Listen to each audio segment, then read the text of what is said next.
Hello, this is Killenberg. Today I'm going to be reviewing the 2002 movie Resident Evil, which is an adaptation of the 1996 game Resident Evil, also known as Biohazard in Japan. Now just a warning, I am a fan of the game series, and I'm sure most people know what that means. I want to say this is my opinion though. If you feel different, that's okay. Now this movie is about a character named Alice, and she's not a character in the games at all. She was made up for these movies. And it takes place in an underground facility called the Hive. Now the Hive gets contaminated, and an AI called the Red Queen puts it on lockdown. Now different stuff happens, like you see zombies in this movie, just like in the games. I'm sure everyone knows about the laser room scene. In fact, it made its way in Resident Evil 4.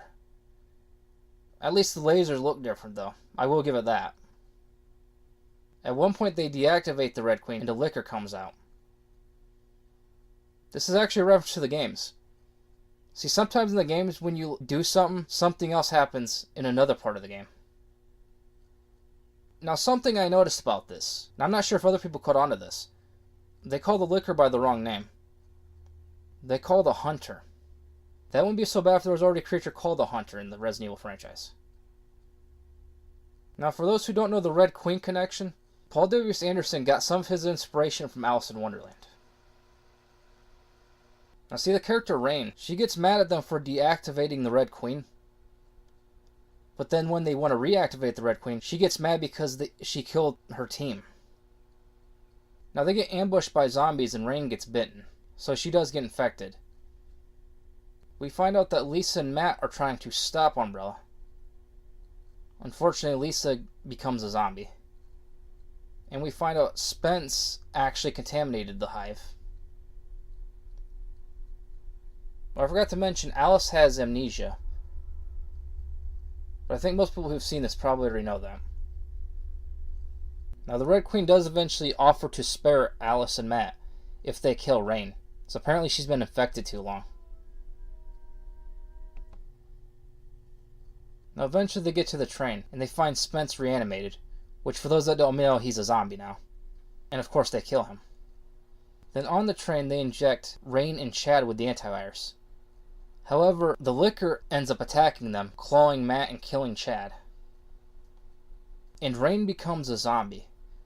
Now, this is really weird. She's a zombie, right? She cracks her neck. Like, I thought that was weird. They kill Rain, of course. But then they end up... See, they open a trap door. And of course it opens it, and the liquor went under the train, and that kills it. Which again, I thought was... Okay, I guess that's kind of creative.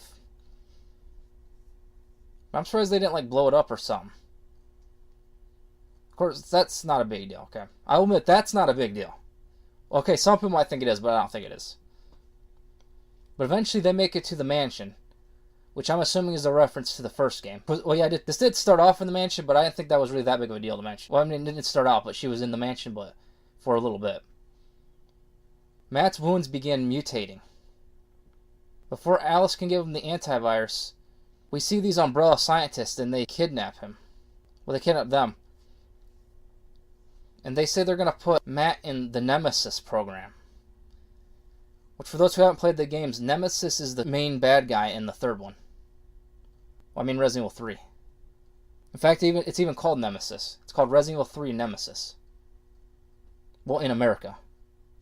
In Japan, it's called Biohazard 3 Last Escape, but that's another story. So then at the end, Alice awakens. And she's like on an examination table. And she goes outdoors, and she sees Raccoon City abandoned. And actually what's cool is it actually does kind of look like the setup in the games. So that was actually pretty cool. I actually like that. Now my final thoughts on this movie. I thought it was bad. Yeah, I thought it was bad. I didn't think it was the worst one in the series, though.